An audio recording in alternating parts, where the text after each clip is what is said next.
कश्चित् पापं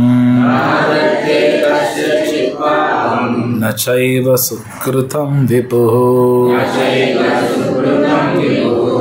अज्ञानेनावृतं ज्ञानं तेन मुह्यन्ति जन्तवः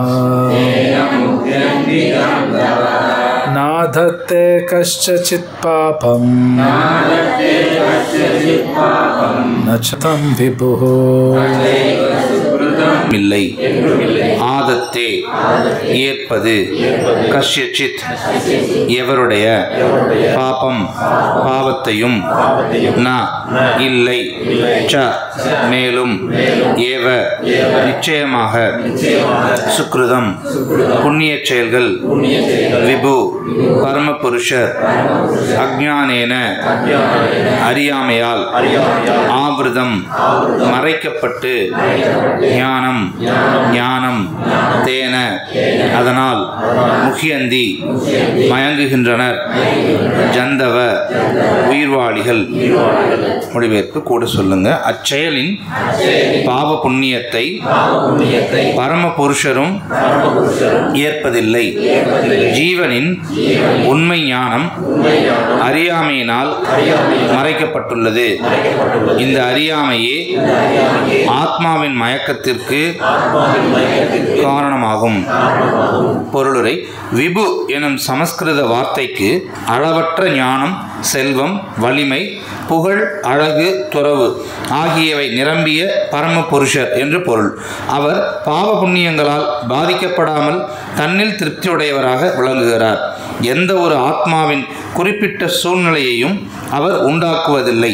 ஆனால் அறியாமையால் மயங்கிய ஆத்மா வாழ்வின் குறிப்பிட்ட சூழ்நிலையில் வைக்கப்பட விரும்புகிறான். ओमज्ञानातिमिरन्धस्य ज्ञानाञ्जनशलाकया चक्षुर्मिलितं येन तस्मै श्रीगुरवे नमः. श्रीचैतन्यमनोभीष्टं स्थापितं येन भूतले स्वयं रूपकदा मह्यं स्वपदान्तिकं वन्देऽहं श्रीगुरु श्रीयुतापदकमलं श्रीगुरुं वैष्णवं च श्रीरूपं साग्रजातं सहगण रघुनाथान्वितं तं सजीवं साद्वैतं सावधूतं परिजनसहितं कृष्णचैतन्यदेवं श्रीराधा कृष्णपादां सहगण ललिता श्रीविशाखान्वितां च हे कृष्ण करुणा सिन्धो दीनबन्धो जगत्पते गोपेशा गोपिका कान्त रक्तकान्त नमस्तुते तप्त काञ्चन गौराङ्गी राधे वृन्दावनेश्वरी वृषभानुसुते देवी प्रणमामि हरिप्रिये. वाञ्छाकल्पतरुभ्यश्च कृपासिन्धुभ्यश्च पतितानां पावनेभ्यो वैष्णवेभ्यो नमो नमः. नमावं विष्णुपादाय कृष्णपृष्ठाय भूतले श्रीमते भक्तिवेदान्तस्वामिनिति नामिने नमस्ते सारस्वतदेवे गौरवाणि प्रचारिणे शून्यवादी पश्चात्तदेशतारिणे जय श्री कृष्ण चैतन्य प्रभु नित्यानंद श्री अद्वैत गदाधर श्रीवासादि गौरभक्तवृंद. हरे कृष्ण कृष्ण कृष्ण हरे हरे हरे राम राम राम हरे हरे.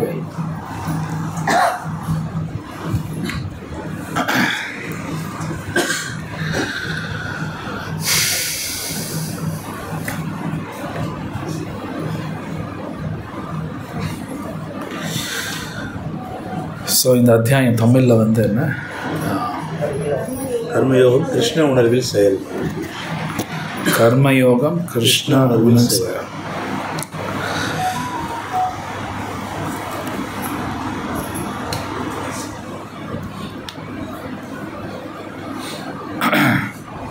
ஓகே. ஸோ இந்த அத்தியாயம் மேபி புதுசாக வந்தவங்களுக்காக நான் இந்த அத்தியாயத்தில் என்ன சொல்கிறாங்க நான் சுருக்கமாக சொல்கிறேன். இதுக்கு முன்னாடி என்ன நடந்துன்னு சொல்கிறேன். இந்த உலகத்தில் இருக்கிற அத்தனை ஜனங்கள், உயிர்வாளிகள், எஸ்பெஷலி மனிதர்கள், எல்லாருக்கும் ஆசையெல்லாம் இருக்குது. ஸோ எங்கேயுமே வந்து ஆசையை படக்கூடாதுன்னு கூட சில இடத்துல சொல்லப்படல. ஏன்னா ஒரு ஆத்மா வந்து ஆசைப்படுறதுங்கிற இயற்கை, அது இல்லாமல் இருக்க முடியாது.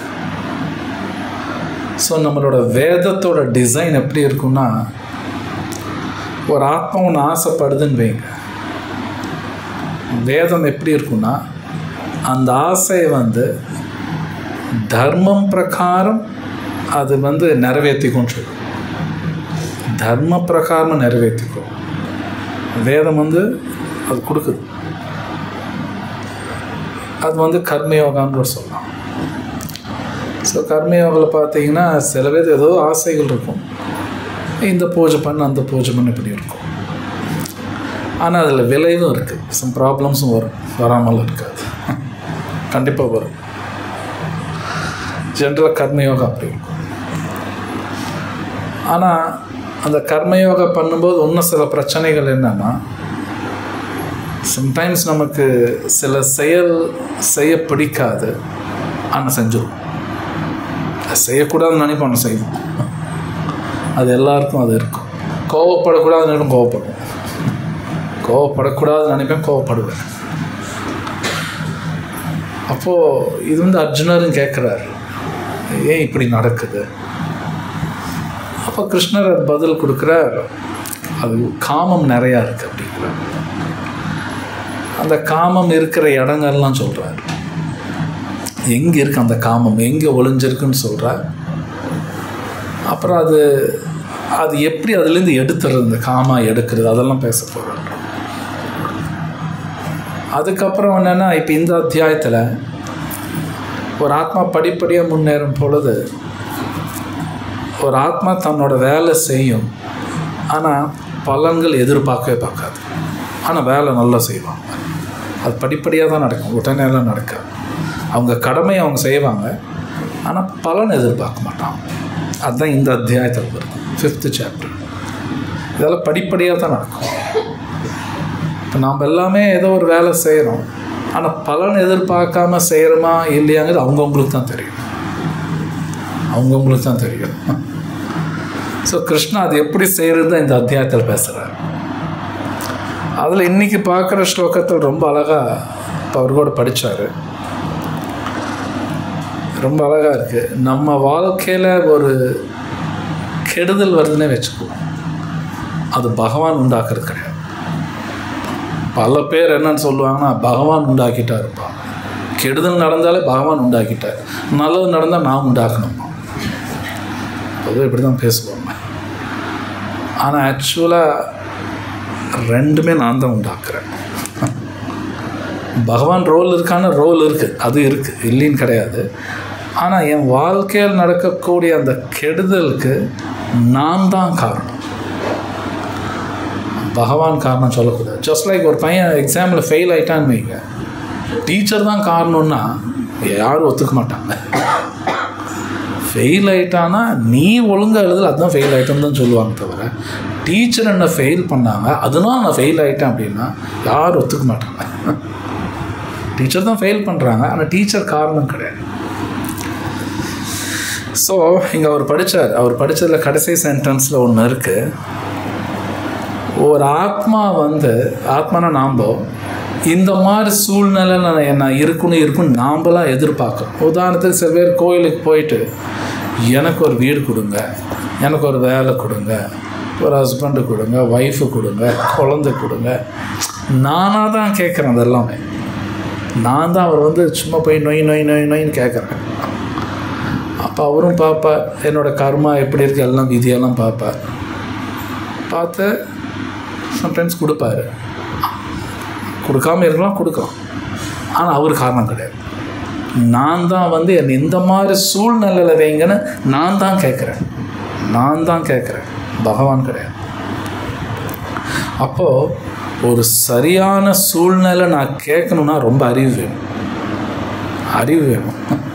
அப்படின்னா கோவிலுக்கு போய் பகவான்கிட்ட கேட்குறது கூட அறிவு வேணும். சும்மா போய் எதோ கேட்குறது கிடையாது. பகவத்கீதை படிக்கணும், படித்தா தான் என்ன கேட்கணும்னு தெரியும். ஏன்னோ லைக் வேடிக்கை ஒரு கதை கூட சொல்லுவாங்க, பக்தி சித்தாந்த சரஸ்வதி தாக்கூர் அவர் கதை சொல்லுவார், தெரியாதவங்களுக்காக சொல்கிறேன்.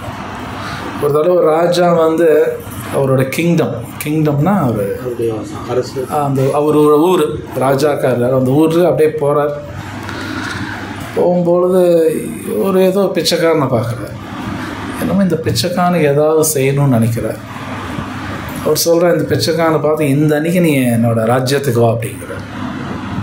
ஸோ அந்த பிச்சைக்காரர் வந்து அந்த ராஜ்யத்துக்குள்ளே போகிறான். எல்லாம் தங்கமாக இருக்குது, ரொம்ப ஃபஸ்ட் கிளாஸாக இருக்குது. அப்பா என்னம்மா இருக்குதுன்னு சொல்லி கடைசி ராஜாவை பார்க்குறார். ராஜா என்ன நினைக்கிறான், நம்ம என்ன கேட்டாலும் கொடுப்போம். அது ஒரு முடிவு பண்ணிட்டார். ராஜா கேட்குறான், அவனுக்கு என்ன வேணும்னு கேளு. அவன் சொல்கிறான், நான் பிச்சை எடுக்க போகிறேன் டெய்லி. நான் பிச்சை எடுக்க போகும்பொழுது அந்த சந்தில் யாரும் எந்த பிச்சைக்காரனும் இருக்கக்கூடாது, நான் மட்டும்தான் இருக்கணும். அப்போ தான் எல்லா பிச்சையும் எனக்கு தான் கிடைக்கும். அவன் வச்சுருக்கிற ஓடில் ஓட்டை இருக்கான். ஓட்டை இல்லாத ஓடு ஒன்று கொடுங்க, காசு போட்டால் கீழே போயிடுது. ராஜா பார்க்குற என்னோட எதை போய் கேட்குறான். சரி வச்சுக்கோ. உண்மையில் இந்த உலகத்தில் நம்ம அப்படி தான் இருக்கோம், அந்த பிச்சைக்கார மாதிரி தான் இருக்கும். அவன் நினச்சா இந்த பொசிஷனில் அவன் நல்ல பொசிஷன் கேட்கலாம். ஆனால் அவன் என்ன கேட்குறான்னா, எனக்கு வந்து காம்படிஷன் இருக்கக்கூடாது, நான் மட்டும்தான் பிச்சைக்காரனாக இருக்கணும், எல்லாம் பிச்சை எனக்கு தான் வரணும். அது மாதிரி தான் நாமளும் பகவான்கிட்ட போய் வீடு கொடுங்க அது கொடுன்னு கேட்குறது அது மாதிரி தான். ஸோ அவர் படித்தார். இப்போ அதில் ஒரு ஆத்மா தான் போய் பகவான்கிட்ட கேட்குறது. இந்த மாதிரி சூழ்நிலை என்னை வையுங்க, ஒரு பெரிய பொசிஷனில் என்னை வைங்க, இந்த மாதிரி பணக்காரனாக வைங்க. நாம் தான் கேட்குறோம். அவரும் பார்க்குறாரு. சம்டைம்ஸ் விதி அது மாதிரி தான் கொடுத்துருவா. சரி இரு, கேட்குறீங்களா இரு. அப்போ அது புத்திசாலித்தனம் கிடையாது, புத்திசாலித்தனம் கிடையாது. ஸோ புத்திசாலி எப்படி ப்ரே பண்ணுவாங்க கூட சைத்தன்ய மகாபிரபு சொல்கிறார், மம ஜன்மனி ஜன்மனீஸ்வரே பவதா பக்தி ரஹித்து கித்வயி. உண்மையிலே புத்திசாலி என்ன கேட்பாங்கன்னா, சைத்தன்ய மகாபிரபு சொல்கிறார், எத்தனை ஜென்மம் எடுத்தால் அவங்க நினச்சிக்கிட்டே இருக்கணும், அது போதும் அப்படிப்பா. இருக்கிற ஹை கிளாஸ் விட்டெடுத்துன்னு பார்க்கலாமா? அது படிக்கிறீங்களா? விட்டெடுத்து. ஆனால் அறியாமையால் மயங்கிய ஆத்மா வாழ்வின் குறிப்பிட்ட சூழ்நிலையில் வைக்கப்பட விரும்புகிறான். இவ்வாறாக அவனுடைய செயல்களும் விளைவுகளும் சங்கிலி தொடரைப் போல தொடங்குகின்றன. உயர் இயற்கையான ஆத்மா ஞானம் நிறைந்தவன் ஆவான். இருப்பினும் அவனது சக்தி ஓர் எல்லைக்கு உட்பட்டதால் அவன் அறியாமையால் பாதிக்கப்படக்கூடியவன். பகவான் சர்வசக்தி உடையவர், ஆனால் ஆத்மா அப்படிப்பட்டவன் அல்ல. கடவுள் விபு, அளவற்ற ஞானம் உடையவர், ஆனால் ஆத்மாவோ அணுவை போன்றவன். ஆத்மாவிடம் உயிர் சக்தி இருப்பதால் தனது சுய விருப்பப்படி ஆசைப்படுவதற்கான தகுதி அவனிடம் உள்ளது. அந்த ஆசை சர்வசக்தியுடைய பகவானால் மட்டுமே நிறைவேற்றப்படும். எனவே உயிர்வாளி தனது விருப்பங்களால் மயக்கப்பட்டிருக்கும் போது அவ்விருப்பங்களை நிறைவேற்றிக் கொள்ள இறைவன் அனுமதிக்கின்றார். ஆனால் ஆத்மாவின் விருப்பத்தால் உண்டான ஒரு சூழ்நிலையின் செயல்களுக்கும் விளைவுகளுக்கும் கடவுள் என்றும் பொறுப்பாளி அல்ல. மயங்கிய நிலையில் உடலில் வசிக்கும் ஆத்மா தன்னை பௌதீக உடலுடன் அடையாளம் காண்பதால் வாழ்வின் நிலையற்ற இன்ப துன்பங்களுக்கு உட்படுகிறான். மலரின் அருகில் இருப்பதால் அதன் நறுமணத்தை நுகர இயல்வது போல பரமாத்மாவாக எப்போதுமே ஆத்மாவுடன் இருக்கும் இறைவனால் தனிப்பட்ட ஆத்மாவின் விருப்பங்களை அறிய முடியும். ஆசையே ஆத்மாவை கட்டுண்டிருக்கச் செய்யும் சூட்சும ரூபம். ஆத்மாவின் தகுதிக்கேற்ப கடவுள் அவனது ஆசைகளை நிறைவேற்றுகிறார். மனிதன் விரும்புகிறான், இறைவன் நடத்துகிறார்.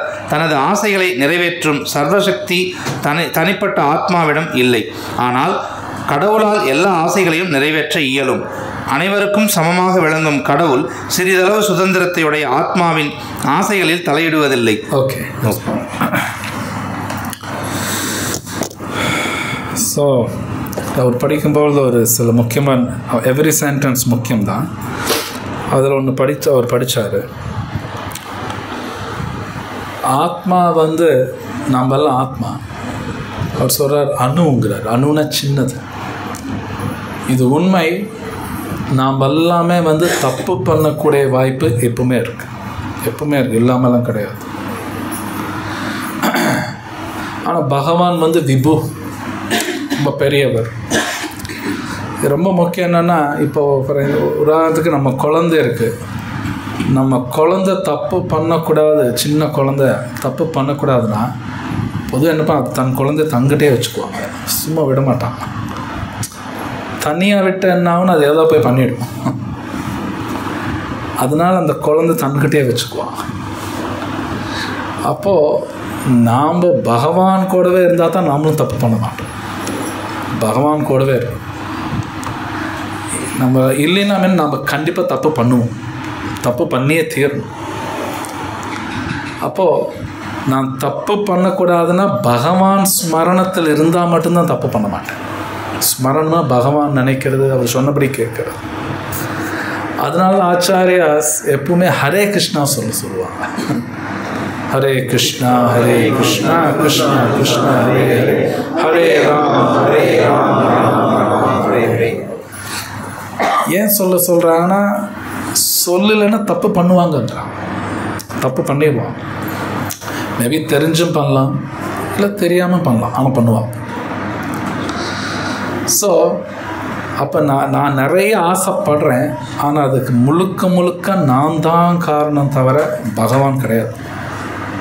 ஆனால் ஜென்ரலாக பொதுவாக எல்லோரும் அவங்க வாழ்க்கையில் ஏதாவது நடக்குன்னா 7.5 சனி நடக்குதும்பாங்க. சரி, 7.5 சனி நடக்குதுங்க, அதனால தான் பிரச்சனை வருதும்பாங்க. ஆனால் அந்த 7.5 சனி காரணம் இவன் தான். இன்னும் சனி தனியாக இவரை மட்டும் பாதிக்கணும் கிடையாது. ஜாதகம் இருக்குன்னா அது ஆக்சுவலி என்னோடது தான். அது நான் என்ன பண்ணணும் அதுதான் ஜாதகமாக வரும். அது யாரோ ஒருத்தர் என்னை போட்டு பாடாப்படுத்துகிறாங்க அப்படிலாம் கிடையாது, அப்படி புரிஞ்சுக்கூடாது. ஸோ ஈவன் பாகவத்தில் கிருஷ்ணர் சொல்கிறார் உத்தவர்கிட்ட, நம்மளோட பிரச்சனைக்கே முழுக்க காரணம் மனசு தான் கொடுக்குறார். கிருஷ்ணர் மனசு தான் சொல்கிறார், பாகவத்தில் இருக்கு. என்னென்னா இந்த மனசுங்கிறது நம்மளால் விட முடியாது. அது அடுத்த அத்தியாயத்தில் பார்ப்போம். அந்த நம்ம நினைக்கிற மாதிரி கிடையாது. நம்ம மனசுலேருந்து விடுபடணுங்கிறாங்க. ஆனால் அவ்வளோ ஈஸி கிடையாது, நம்ம நினைக்கிற அளவுக்கு ஈஸி கிடையாது. பெரிய ஆச்சாரியஸ் அதை பற்றி பேசியிருக்காங்க. ஏன் மகாமந்திரா இந்த மகாமந்திரா சொல்கிறாங்கன்னா, இந்த மந்திரம் சொல்லிகிட்டே இருந்தால் தான் இந்த மனசுலேருந்து என்னை காப்பாற்ற முடியும், இல்லைன்னு ரொம்ப கடினம்.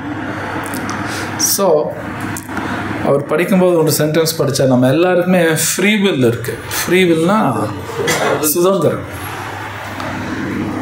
அவர் படித்தா அந்த சுதந்திரத்தில் பகவான் தலையிட மாட்டார். அந்த துளூண்டு சுதந்திரம் கொடுப்பார். ஆனால் சுதந்திரம் சரியாக உபயோகிக்கணும்னா அறிவு வேணும். அறிவு இல்லாமல் இந்த சுதந்திரத்தை கரெக்டாக யூஸ் பண்ண முடியாது ஆக்சுவலி. அதுக்கும் பகவான் நாமா சொல்லும்போது தான் சுதந்திரமே கரெக்டாக நம்ம யூஸ் பண்ணுவோம். எது பண்ணலாம் எது பண்ணக்கூடாது. சம்டைம்ஸ் நாம் நினைப்போம் நான் கரெக்டாக டெசிஷன் எடுக்கிறேன் அப்படின்னு நம்ம நினைப்போம். ஆக்சுவலாக முக்குணத்தினால தான் இங்கே எல்லா டெசிஷன்ஸ் எடுப்பாங்க. சத்வகுணம், ரஜோகுணம், தமோகுணம், இது புரிஞ்சுக்கிறது ரொம்ப கஷ்டம். சத்வகுணத்தில் இருக்கிறனால மட்டும்தான் டெசிஷன் மேக்கிங்கில் கரெக்டாக இருப்பாங்க ஓரளவுக்கு. மேபி மற்றவங்களை கம்பேர் பண்ண அவங்க தான் கரெக்டாக இருப்பாங்க. பக்தனால தான் பர்ஃபெக்டாக டெசிஷன் எடுக்க முடியும். பியூர் டிவோட்டி முக்குணம் தாக்காது அவங்க தான் பெஸ்ட் டெசிஷன் எடுப்பாங்க. சத்வகுணத்தில் இருக்கும்போது ஓரளவுக்கு நான் பெட்டராக எடுப்பாங்க. மற்றவங்களால் எடுக்க முடியாது. அவங்க கண்ணுக்கு சாய்ஸே தெரியாது. சாய்ஸ்னா வாய்ப்பு தெரியாது. அவங்க ஏதோ வாய்ப்பெல்லாம் தெரியும், எல்லாமே தப்பாக தான் இருக்கும். அந்த தப்புக்குள்ளே பெஸ்ட்டு தப்பாக எடுத்து பண்ணிவிடுவோம். அப்படி தான் வரும். நல்ல வாய்ப்பு கண்ணுக்கு தெரியாது. இது ரொம்ப சூக்ஷ்மமாக இருக்கும். அதனால ஆச்சாரியா சொல்லுவாங்க, அட்லீஸ்ட் சத்வகுணத்துலையாவது இருக்கணும்பாங்க. அட்லீஸ்ட் சத்வகுணம். அது போக நீங்கள் பார்ப்பீங்க. 14வது அத்தியாயத்தில் கிருஷ்ணன் எல்லாம் பேசுவார். ஸோ நமக்கு எல்லாருக்குமே அந்த ஃப்ரீவில் சுதந்திரம், அந்த சுதந்திரத்தில் பகவான் தலையிட மாட்டார். நிறைய பேர் பகவானை தப்பாக பேசிகிட்டே இருப்பாங்க. இவர் தான் பண்ணார், ஏன் என் வாழ்க்கை இப்படி ஆகிப்போச்சு, கடவுள் கண் இல்லையா, இப்படி அப்படின்னும். நான் தான் காரணம். என் வாழ்க்கையில் நடக்கிறது முழுக்க நான் தான் காரணம். பகவான்லாம் கிடையாது. உண்மையை சொல்லப்போனால் பகவான் நமக்கு நிறைய நல்லது பண்ண பார்க்குறார். நம்மளை எப்படியாவது நம்மளை ஃப்ரீ பண்ணணும்னு பார்க்குறாரு. நம்ம பிரச்சனையை நம்மளை விடுதலை பண்ணணும்னு அவர் பார்க்குறார். நாம் தான் அடமாக இருக்கும். அடம் பிடிக்கிறது நாம் தான், அவர் கிடையாது.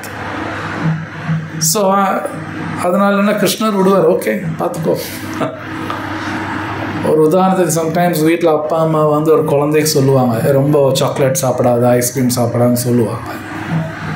அந்த குழந்தை கேட்காம சாப்பிட்டுச்சுன்னு வைங்க, என்னான்னு சளி பிடிக்கும், இல்லை பல் வலி வந்துடும். ஆனால் அதுக்கு அந்த குழந்தை தான் காரணம், அப்பா அம்மா சொல்ல முடியாது. அப்பா சொல்கிறாரு அது பண்ணக்கூடாதுங்கிறாரு, மீறி பண்ணுச்சுன்னா குழந்தை தான் காரணம், அப்பா அவங்க திட்ட முடியாது. ஸோ கிருஷ்ணர் நிறையா வார்னிங் கொடுக்குறாரு, பகவத்கீதையில் நிறைய சொல்கிறார். நாம் தான் படிக்கிறதில்ல, கேட்கறதில்ல. கடைசியில் என்னோடய வாழ்க்கையில் பிரச்சனைக்கு அடுத்தவங்க தான் காரணம். ஒன்றா கடவுளும்ப, இல்லை என்ன கல்யாணம் பண்ணவங்க தான் பிரச்சனைன்றுவோம். இல்லை மாமியார் பிரச்சனை, மாமனார் பிரச்சனை, இல்லைன்னா சொந்தக்காரங்க பிரச்சனை. ஆனால் உண்மையிலே என் வாழ்க்கை பிரச்சனை நான் தான்.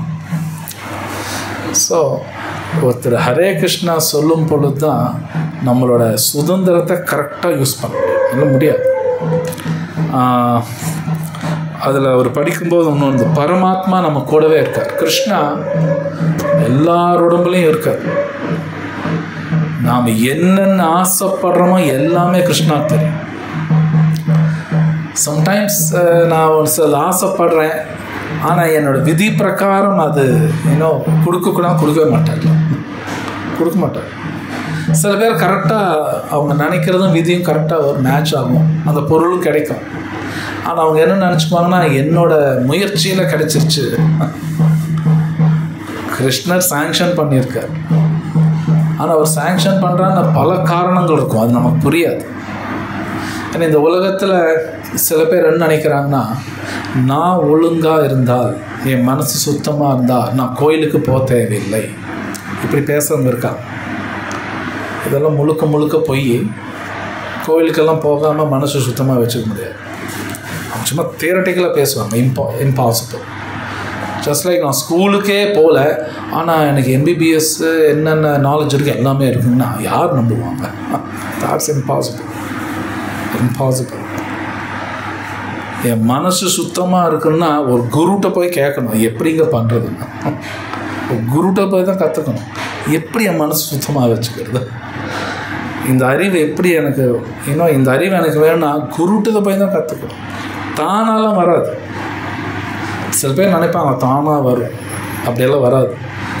வேதத்தில் எங்கேயுமே அப்படி சொல்லப்பட்டதில்லை. ஒரு குருட்ட தான் போய் கற்றுக்கணும்னு ஸ்லோகம் இருக்குது. கிருஷ்ணர் பேசுகிறார், தத் வித்தி பிரணிபாத்தேனா பரிப்பிரஷ்ன என்ன செய்யறையா. குருட்ட போ, பிரஷ்னா அப்படின்னா கேள்வி கேட்கணும், சேவையா அந்த குரு சேவை செய், அடக்கமாக கேட்கணும் கேள்வி, கண்டிஷன்ஸ் போடுறார்.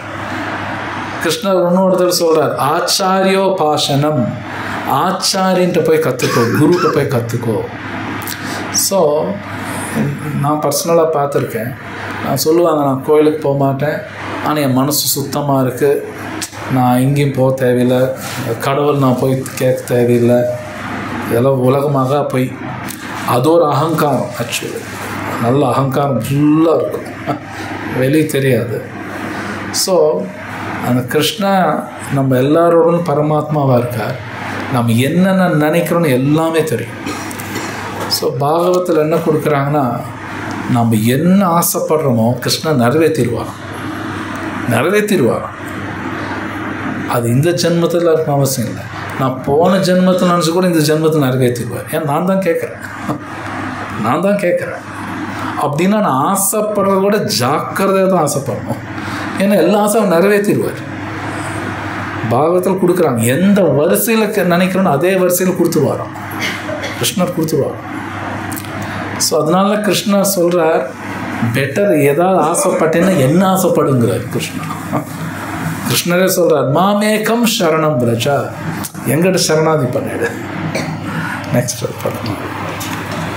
இருப்பினும் யாரேனும் கிருஷ்ணரை விரும்பினால் அவனின் மீது தனி கவனம் செலுத்தக்கூடிய பகவான் அவன் தன்னை வந்தடைவதற்கும் நித்திய ஆனந்தத்துடன் வாழ்வதற்கு ஆசைப்படுவதற்கும் உற்சாகப்படுத்துகிறார்.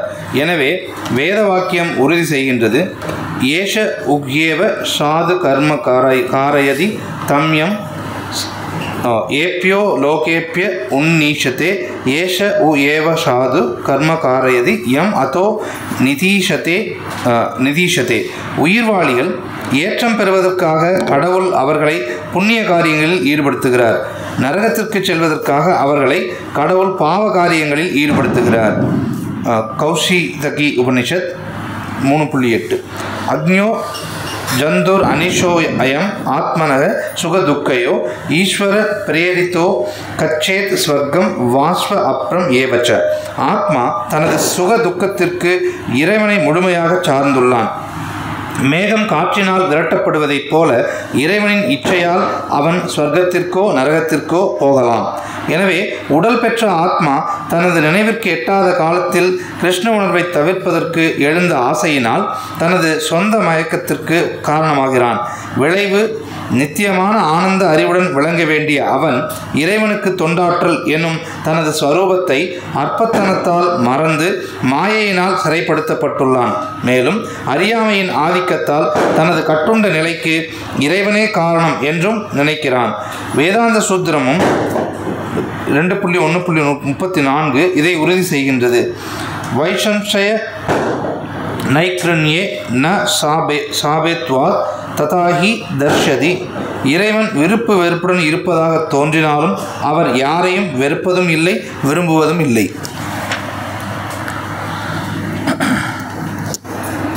ஸோ இப்போ அவர் படித்ததை கூட முன்னாடி டிஸ்கஸ் பண்ணது இருக்குது. முன்னாடி சொன்ன நம்ம என்ன கேட்குறோமோ, நம்ம என்ன ஆசைப்படுறோமோ அது நடக்கும். ஏன்னா கிருஷ்ணா போக போக வரும். அவர் சொல்கிறார், எல்லாரோடவுலையும் பரமாத்மாவாக இருக்கார். பரமாத்மேத்தி சாப்பியுக்தோ தேகஸ்மின் புருஷப்பரா சொல்ல, எல்லா தேகத்துலேயும் பரமாத்மாவாக இருக்கேன். நம்மளை வாட்ச் பண்ணிகிட்டே தான் இருப்பார். அப்படின்னா நான் அவருக்கு இருந்தாலும் தப்பிக்க முடியாது. That's impossible. சம்டைம்ஸ் சில பேர் நினைக்கலாம் நம்ம தப்பு பண்ணோம் யாருக்கும் தெரியாதுன்னு.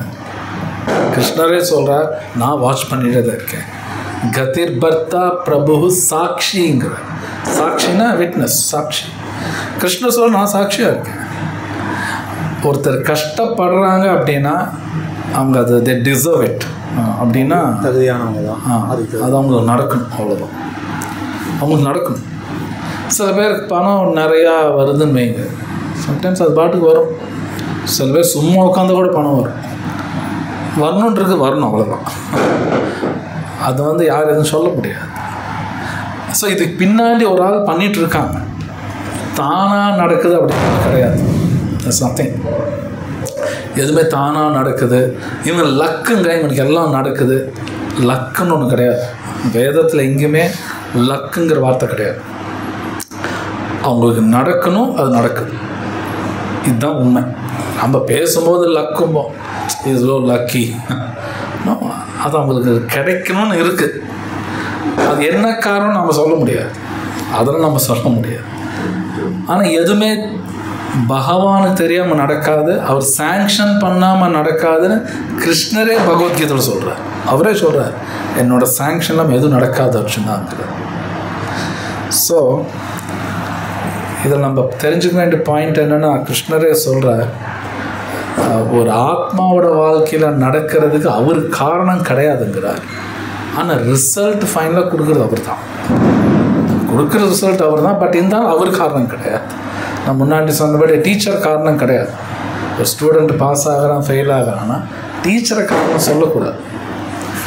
ஸோ இன்னொரு பாயிண்ட் என்ன, நம்ம உண்மையிலே என்ன வேணும்னு கேட்குறோமோ, உண்மையிலே ஆசைப்படணும், கிருஷ்ணரும் கொடுத்துட்றாரு. கிருஷ்ணர் சொல்கிறார், பெட்டர் என்ன ஆசைப்படு, மன் மனா பவமத் பக்தோ, மனசு எனக்கு கொடுத்துரு, என்ன ஆசைப்படுங்கிறார். ஓகே, ஸோ நெக்ஸ்ட் ஸ்லோக்கை பார்க்கலாம்.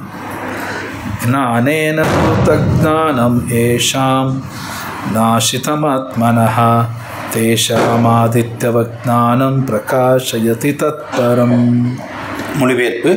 இருப்பினும் அஞ்ஞானத்தை அழிக்கும் ஞானத்தால் ஒருவன் தெளிவடையும் போது பகல் நேரத்தில் சூரியன் எல்லாவற்றையும் வெளிச்சப்படுத்துவதைப் போல அவனது ஞானம் எல்லாவற்றையும் வெளிப்படுத்துகின்றது.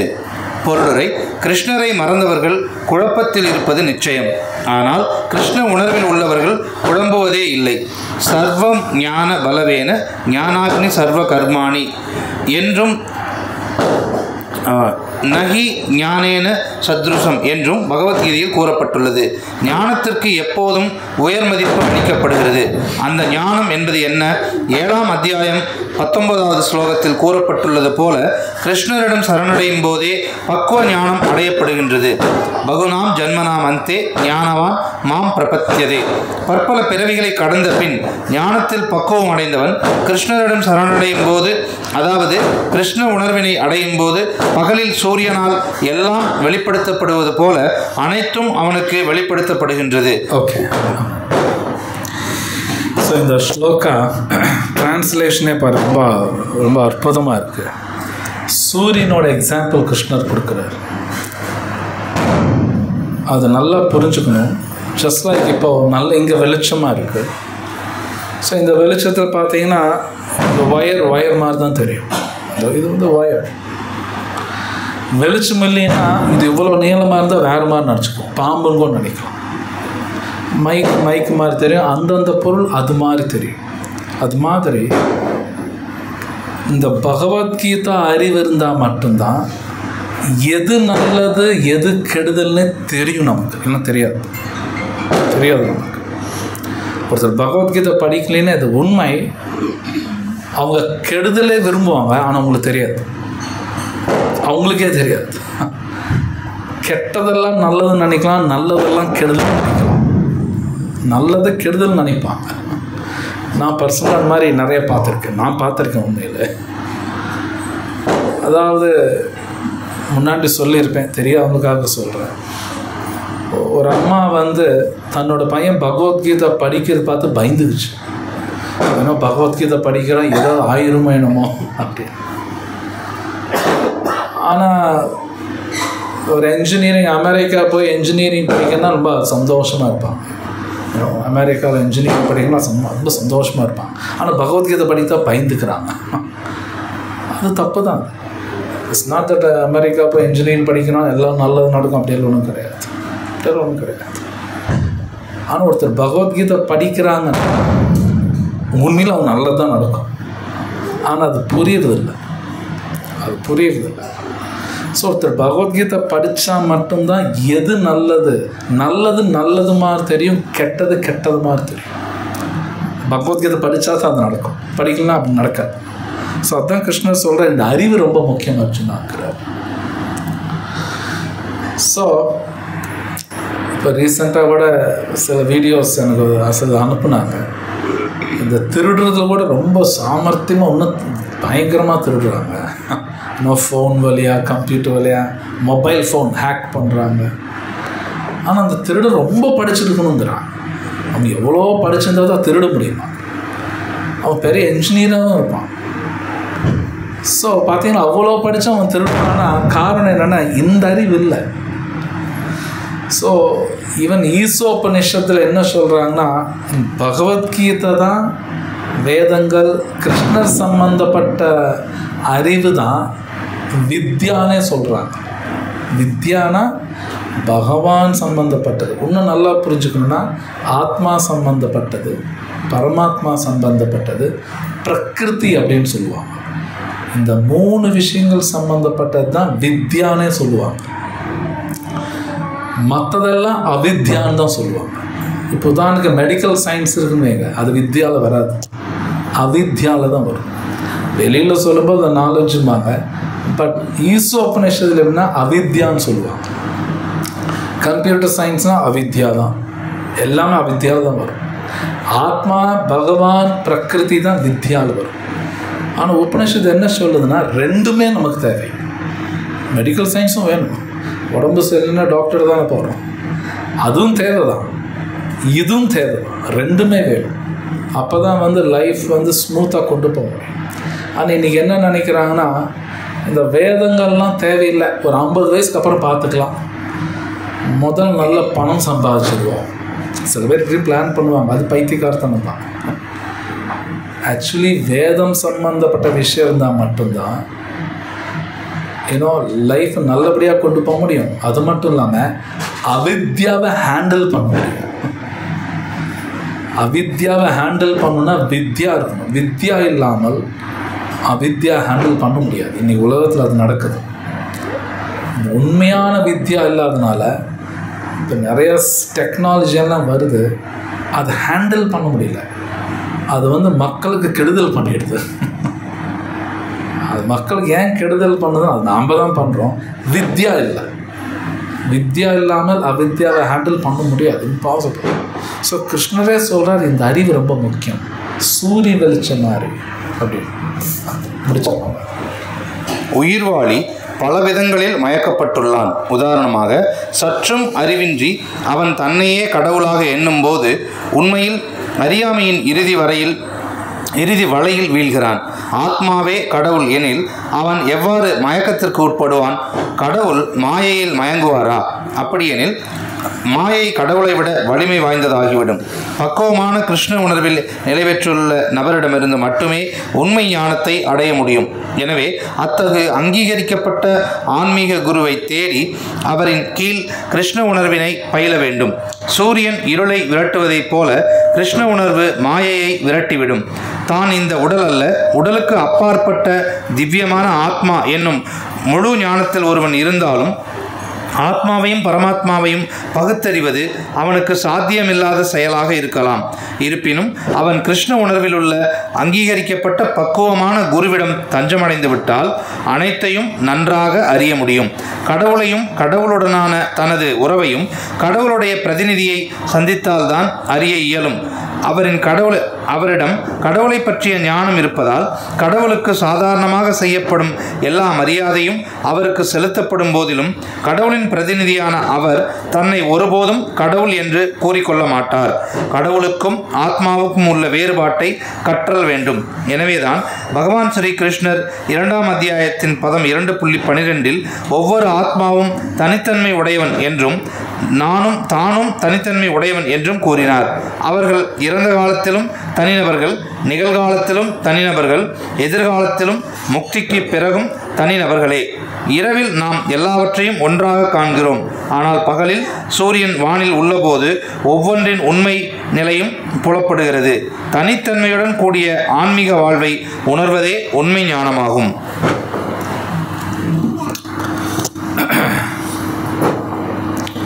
ஸோ அவர் படித்ததில் நிறைய பாயிண்ட்ஸ். சில பிரபுபாத்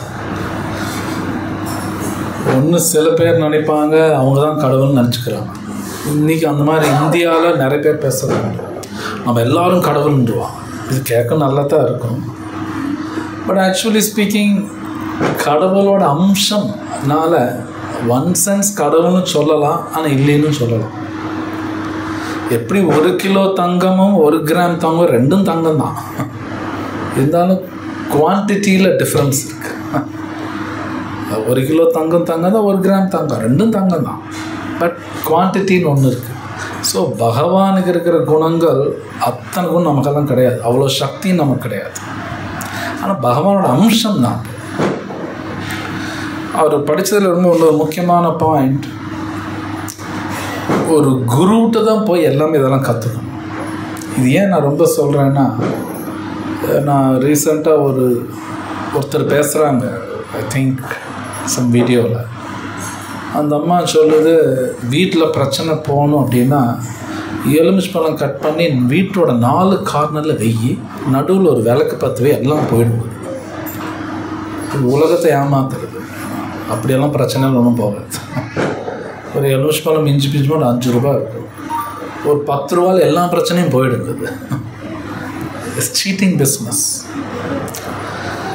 இட்ஸ் வெரி சிம்பிள். ஆன்மீகம் அப்படின்னாலே ஆத்மா பற்றி பேசினா தான் ஆன்மீகம். ஆன்மீகம்னு ஆத்மா பற்றி பேசணும், பரமாத்மா பகவான் பற்றி பேசணும், பிரகிருதி பேசணும். இந்த 3ம் பேசாமல் இந்த விளக்கு வைங்க பிரச்சனை போயிடும். வீட்டுக்கு வெளியில் கோலம் பெருசாக போடுறத லக்ஷ்மி உள்ளே வருவாங்க.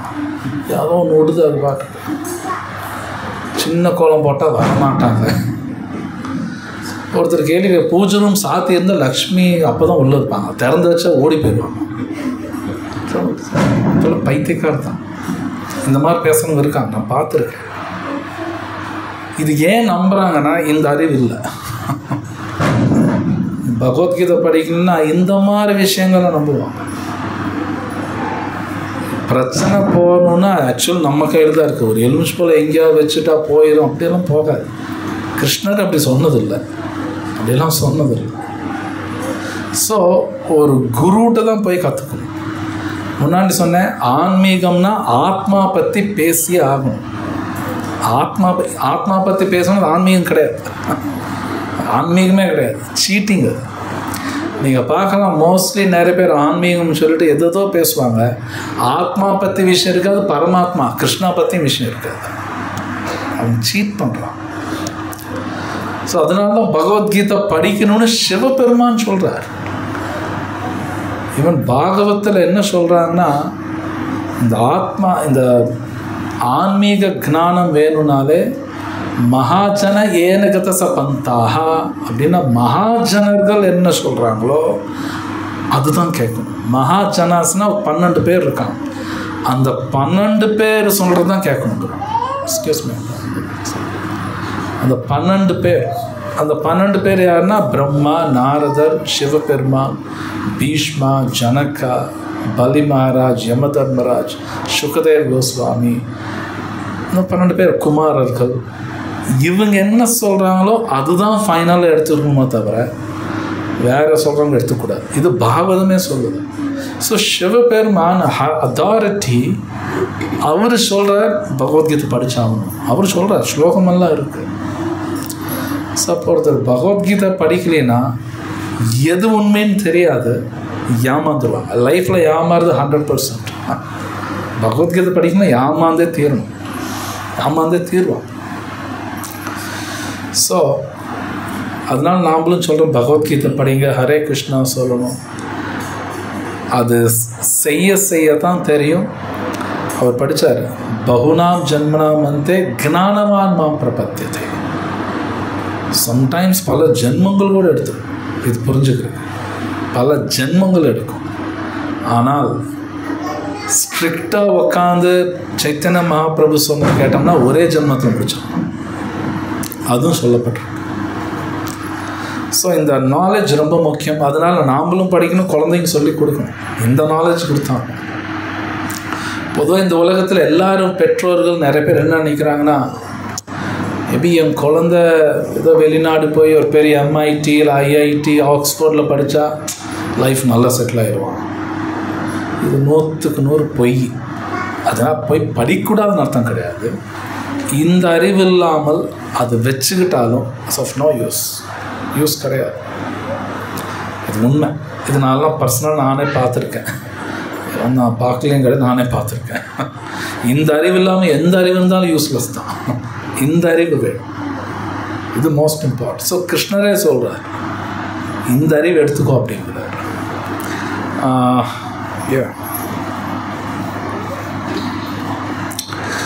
ஸோ இங்கே நான் ஸ்டாப் பண்ணுறேன். கேள்வி இந்த ஹரே கிருஷ்ணா சாத். நடக்கும்போது இப்படியாவது அப்படின்னு சொல்கிறாங்க. நீங்கள் அதெல்லாம் அந்த மாதிரிலாம் ஒன்றும் கிடையாது அப்படின்னு கிடையாதுன்னு சொல்ல, கிடையாதுன்னு சொல்ல, அப்படி நான் சொல்ல. அதெல்லாம் இருக்கு. அதுக்கு காரணம் நானுங்கிறேன். சன்னி பகவான் என்னை போட்டு வாட்டுறாருன்னா அவன் என்னோட தப்பு, என்னோட விதி தான். அவர் தகுந்தாப்பில் அவர் ஒர்க் பண்ணுறாரு. நான் சொல்கிறது புரியுதுங்களா? ஜாதகம் அப்படிங்கிறது நாம் பண்ண தப்பு தான் கட்டத்தில் போய் எழுதுகிறாங்க. எழுதுறாங்க, அது என்னோட விதி தானே.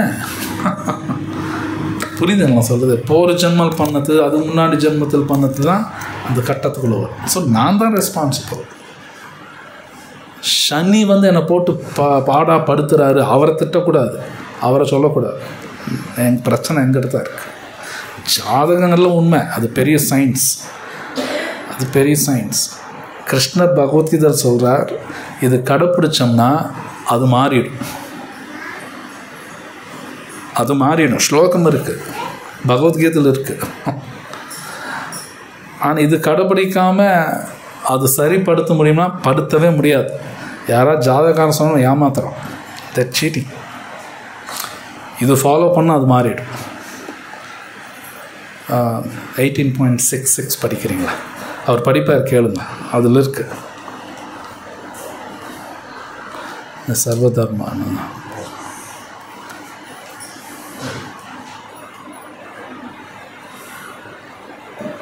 எல்லா விதமான தர்மங்களையும் துறந்து என்னிடம் மட்டுமே சரணடைவாயாக. உன்னை எல்லா பாவ விளைவுகளிலிருந்தும் நான் விடுவிக்கின்றேன், பயப்படாதே. கிருஷ்ணர் சொல்கிறார், விதியை மாற்றிடணுங்கிறார். இது பண்ணால் தான் விதி மாறும், ஜாதகம் மாறும். சில பேர் போய் பரிகாரம் பண்ணணும்னு சொல்கிறேன், அது ஏமாத்துறது, சீட்டிங். அது அப்படியெல்லாம் ஒன்றும் ஆகாது உங்களுக்கு. இல்லை அந்த இது என்ன கல்லெல்லாம் போட்டு சுற்ற சொல்லுவாங்க, கேள்விப்படுறீங்களா? இல்லை உலகத்தை அப்படியெல்லாம் ஒன்றும் ஆகாது. நான் ஒருத்தன் கொலை பண்ணிவிட்டு கல் போட்டு சுற்றினா போலீஸ் விட்டுருவாங்களா? விட்டுருவாங்களா? என்ன உலகத்தை ஏமாத்துறது. கிளியராக இருக்குது. கிருஷ்ணர் சொல்கிறார், எங்களை சரணாதி பண்ணுங்கிறார். கிருஷ்ணர் சொல்கிறார், சர்வ பாப்பேபியோங்கிறார், மொத்த விதி நான் மாத்திரங்கிறார். ஸோ ஜாதகங்கிறது உண்மை, பொய் கிடையாது.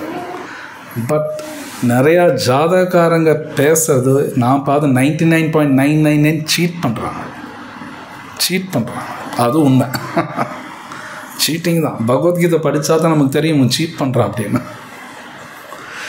ஸோ ஒருத்தர் ஹரே கிருஷ்ணா சொல்லணும், பகவத்கீதை படிக்கணும், இதில் இருக்கிற மாதிரி நடந்துக்கிட்டால் தான் மாறும்.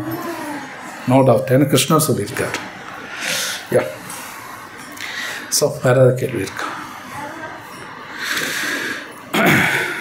வேறு கொஸ்டின்ஸ் இன்னைக்கு கிளாஸ் சம்மந்தப்பட்டது ஏதாவது?